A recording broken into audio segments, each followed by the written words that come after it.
You think you chose this personality, the music you defend like it's part of who you are, the humor your parents don't understand, the opinions you'd argue about at 1 in the morning, your taste, your interests, the things you care about.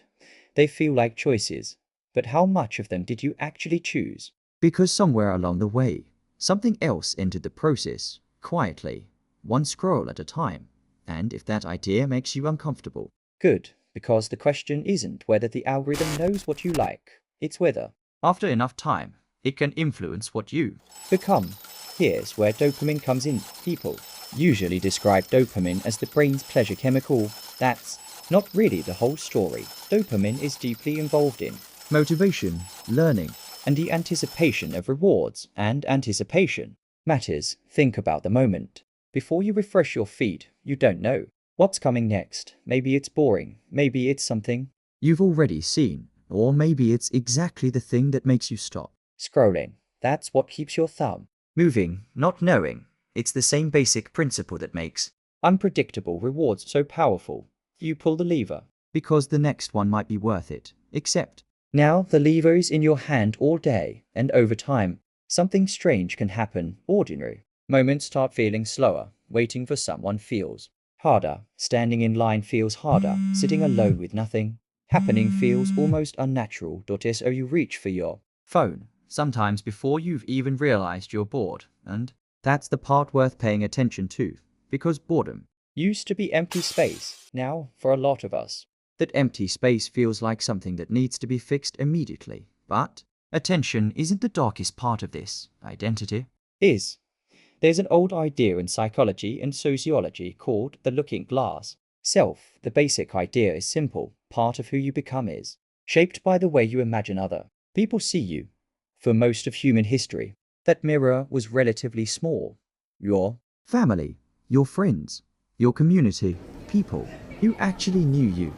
Now imagine replacing that mirror with a system that watches what makes you stop, what makes you angry, what makes you laugh, what you replay, what you search for, what you can't resist clicking, and then it gives you more of it. At first, that sounds useful. You like something, so you see more of it. But there's a strange feedback loop hiding inside that process.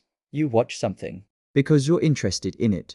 The algorithm notices. So it shows you more. You engage with that too, and eventually, what began as a passing curiosity can start looking like part of your identity. Your feed becomes more specific. Your interests become more defined.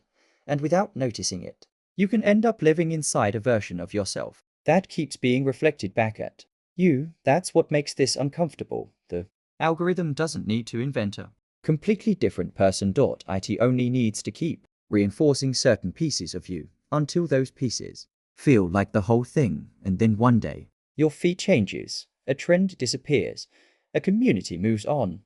The thing you built part of yourself around suddenly isn't there anymore, and somehow it feels personal.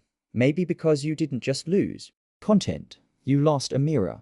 But this isn't an argument for deleting every app and disappearing into the woods. Most people aren't going to do that, and they probably don't need to. The more interesting question is whether you can create a little distance between what gets your attention and what gets to shape you.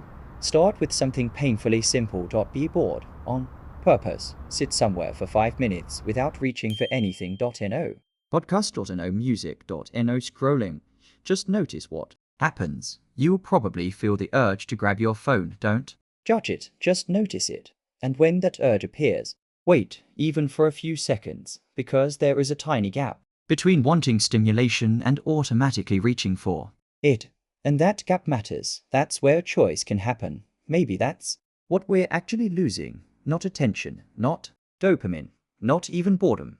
Choice, the ability to decide what deserves to enter your mind before something else decides for you. Oh no, the algorithm probably didn't manufacture your entire personality, but it may have had more input than you'd like to admit, and you can't change what has already shaped you, but you can decide what gets to shape you. The next time you feel that pull, wait and see who makes the next move.